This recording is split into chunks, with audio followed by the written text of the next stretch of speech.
Have you ever felt like your emotions were in charge? Like they took over your mind, pushed you into saying things you didn't mean, or made you act in ways you later regretted? It can feel frustrating, even confusing, when your feelings seem stronger than your ability to manage them. But here's the truth. You're not weak, broken, or alone. Emotions are incredibly powerful, but they're not just sudden outbursts. They come from deep inside your brain, shaped by your past experiences, the way you think, your personality, and even the stories you tell yourself about life. What many people don't realize is that emotions aren't something we have to fight against. Instead, they're signals. They carry important messages about what matters to us, what we fear, what we need to heal, and where we are being called to grow. The real path to emotional strength isn't about pushing your feelings down or pretending they don't exist.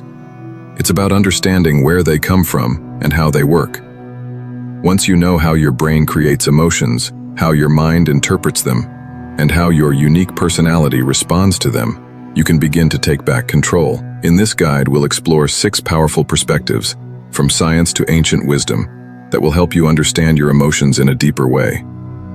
You'll learn how your brain processes feelings, how your beliefs and memories influence your reactions, and how you can develop habits that bring calm, clarity, and emotional resilience. Whether you're navigating stress, anger, sadness, or just trying to stay balanced in a busy world, this journey will give you practical tools and timeless insights to help you feel more grounded, more in control, and more at peace with yourself.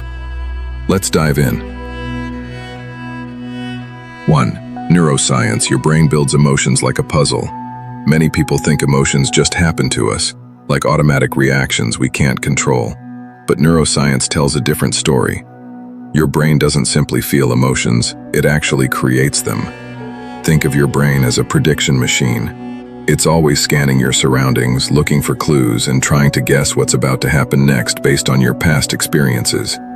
For example, if something reminds your brain of a past threat, it quickly prepares your body to protect itself, even if the danger isn't real this time. This is when the amygdala, the part of your brain that handles fear and alertness, jumps into action. It sends a signal to the hypothalamus, which then activates your stress system, also called the HPA axis, and your body releases stress chemicals like cortisol and adrenaline. These chemicals make your heart race, your muscles tense up, and your thinking narrow, all designed to keep you safe. At the same time, your prefrontal cortex, the part of your brain responsible for thinking clearly, making decisions, and staying calm, may try to help you stay in control. But if your emotions are too strong, this thinking brain can get overwhelmed or hijacked, which makes it harder to respond calmly. That's why sometimes you might say or do something in the heat of the moment and regret it later. Your emotional state is also influenced by neurotransmitters, brain chemicals that help send messages between brain cells. Dopamine is linked to motivation and reward. Serotonin helps regulate mood and balance. Oxytocin supports trust and bonding. If these chemicals are out of balance, it can affect how you feel and react.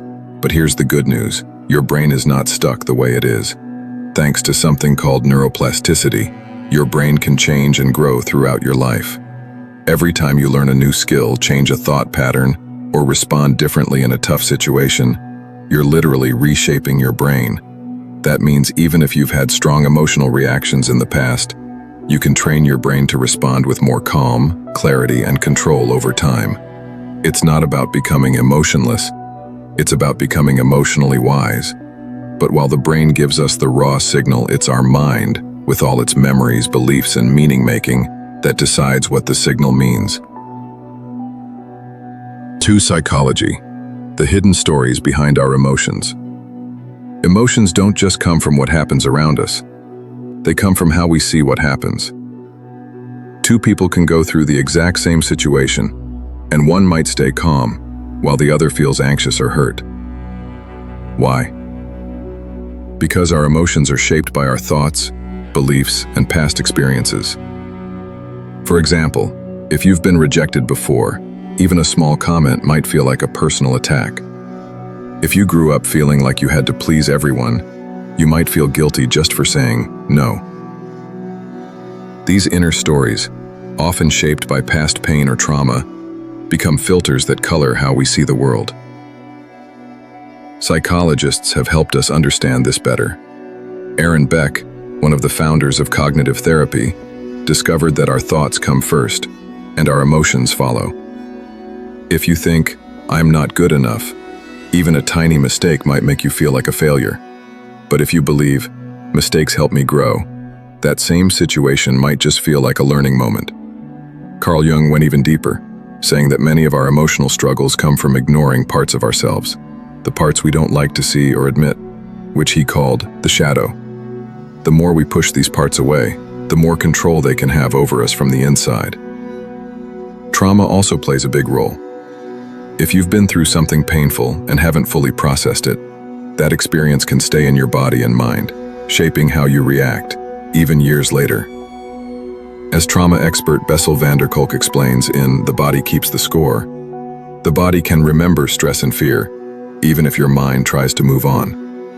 This means emotional healing isn't just about thinking positive, it's about gently facing and understanding what you've been through. You can't truly take back control of your emotions by ignoring them or trying to tough it out. Real strength comes from self-awareness, self-compassion, and the willingness to heal what's hidden beneath the surface. Once we understand the stories behind our emotions, we can begin to rewrite them. And that's where real growth starts. 3. Personal growth. Learning to respond instead of react. The goal of personal growth isn't to shut off your emotions or pretend they don't exist. It's to understand them and choose how to respond.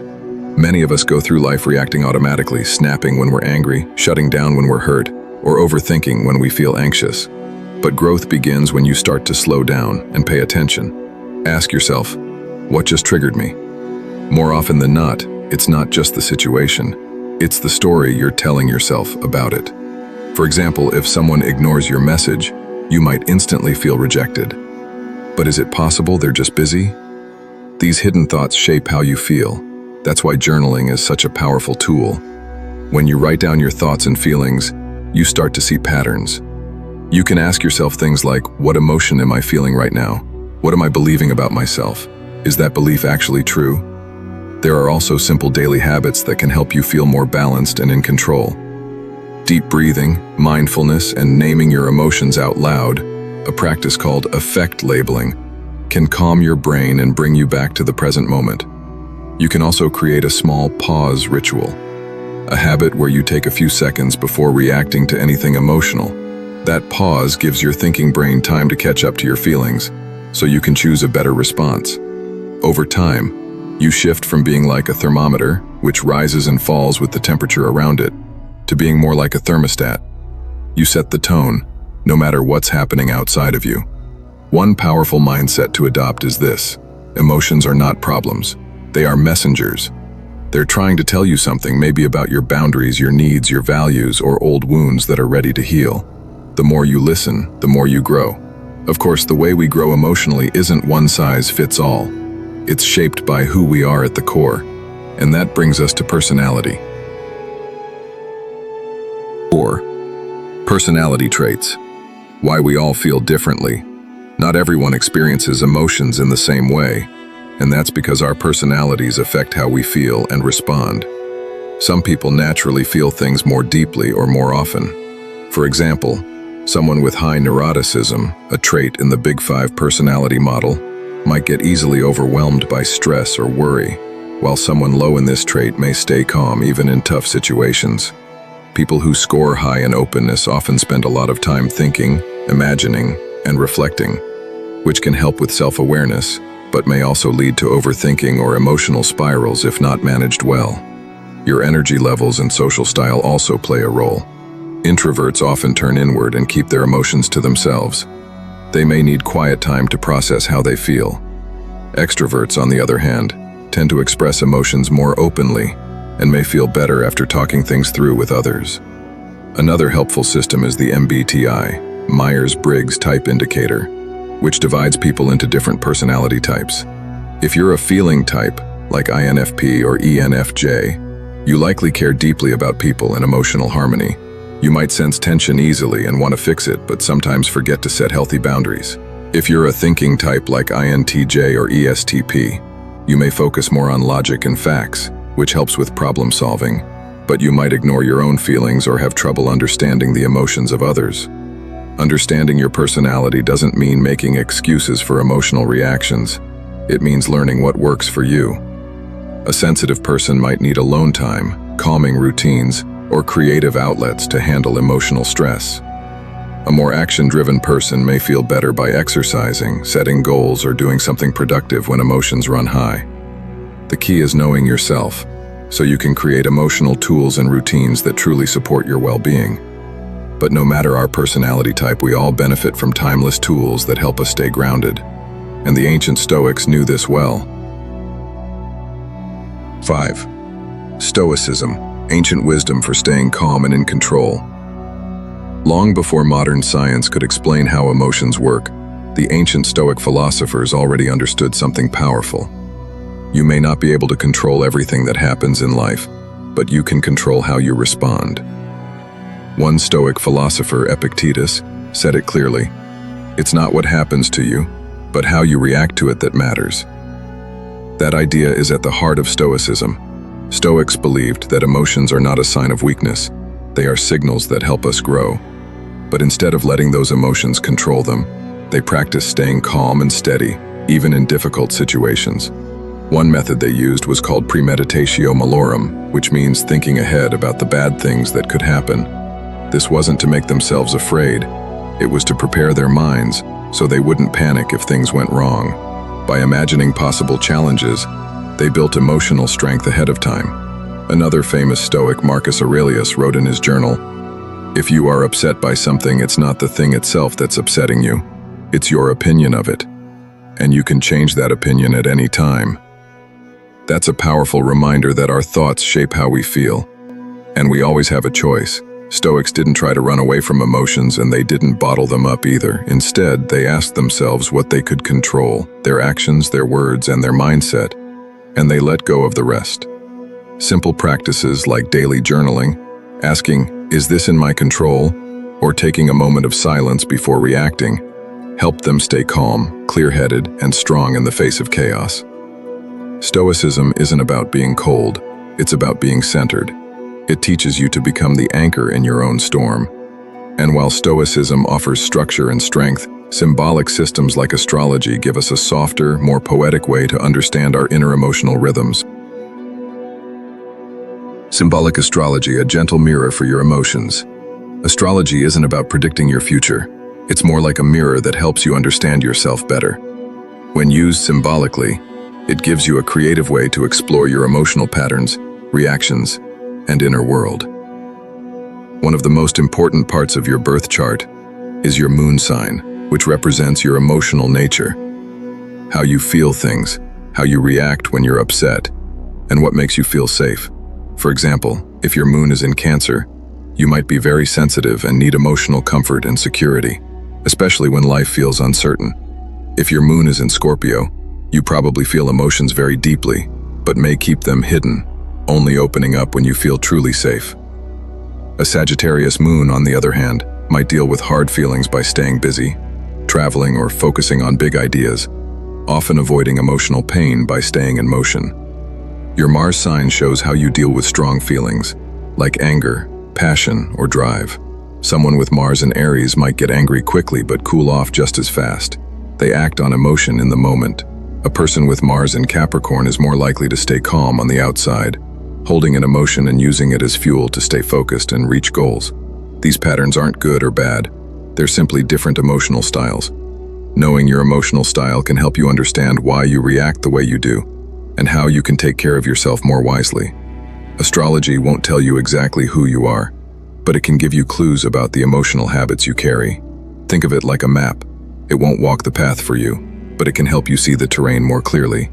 By looking at your chart with curiosity and compassion, you can start to understand your emotional life on a deeper level and learn how to work with it, not against it. When we bring together these many layers, brain, mind, habits, traits, philosophy, and symbols, we discover a deeper path to emotional wisdom and self-mastery. 7. Integration. From reacting to taking back your power. Emotional control doesn't mean shutting off your feelings or pretending you're okay when you're not. It means becoming more aware of what's happening inside you and choosing how to respond instead of letting your emotions take over. When you start to understand how your brain works, how your past shapes your reactions, and what your unique personality needs, something powerful happens. You stop being a passenger in your own life, and you start becoming the driver. You begin to respond from a place of strength, not stress. From science to psychology, from ancient wisdom to symbolic reflection, all these different ideas point to one truth. You are not your emotions. You are the person who can observe them, understand them, and grow from them. The next time you feel overwhelmed or stuck in an emotional loop, take a moment to pause, breathe deeply, and ask yourself, what is this feeling trying to teach me? What part of me is being asked to grow stronger right now? That simple shift from reaction to reflection is where real freedom begins. If you found this helpful and want to keep learning about how the mind, emotions, and personal growth connect, feel free to like this content and subscribe. This space is here to guide you on the journey of understanding yourself and becoming who you're truly meant to be.